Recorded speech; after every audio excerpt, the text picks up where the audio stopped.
Reka nizere ko mumeze neza cyane, tubahaye ikaze muri aya makuru agezweho mu ruganda rw'imyidagaduro. Ni amakuru dukesha ikinyamakuru cy'inyarwanda. Polisi y'u Rwanda yasohoye itangazo rivuga ko yafunze Nshuti Divine Muheto wabaye Miss Rwanda 2022. Arashinjwa ibyaha birimo gutwara ikinyabiziga yasinze yanyweye ibisindisha birengeje igipimo, kugonga no kwangiza ibikorwa remezo, hanyuma no guhunga nyuma y'ibyo byose.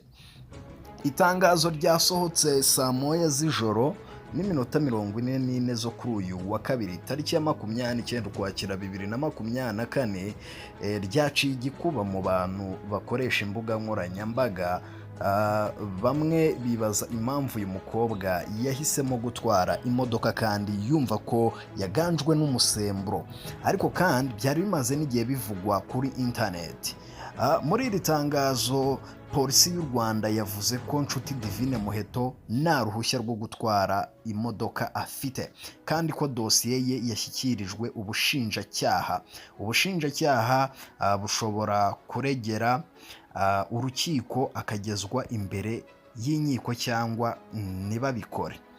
Itangazo rigira riti polisi iramenyesha ko Miss Muheto Divine yafashwe kubera gutwara ikinyabiziga yanyoye ibisindisha birengeje igipimo, kandi nta ruhushya rwo gutwara ibinyabiziga anagira, kugonga no kwangiza ibikorwa remezo, hamwe no guhunga nyuma yo kugonga.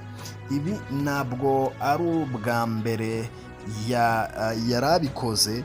Yakorewe dosiye ashyikirizwa nyine ubushinjacyaha. Iryo ni ryo tangazo polisi yasohoye.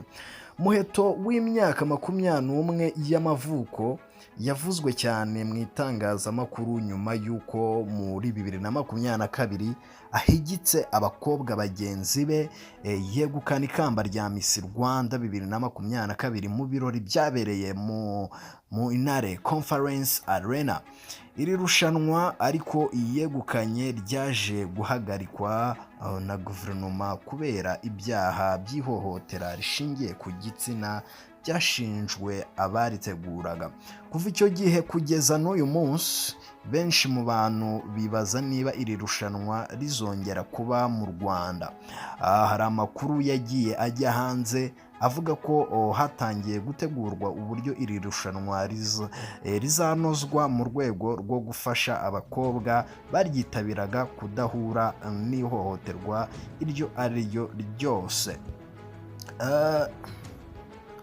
So guys, ayo niyo makuru yaragezweho mu ruganda rw'imyidagaduro.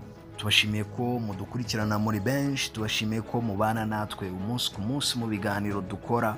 Turabashimiye naho mu zindi nkuru ziri buze gukurikiraho. Bye.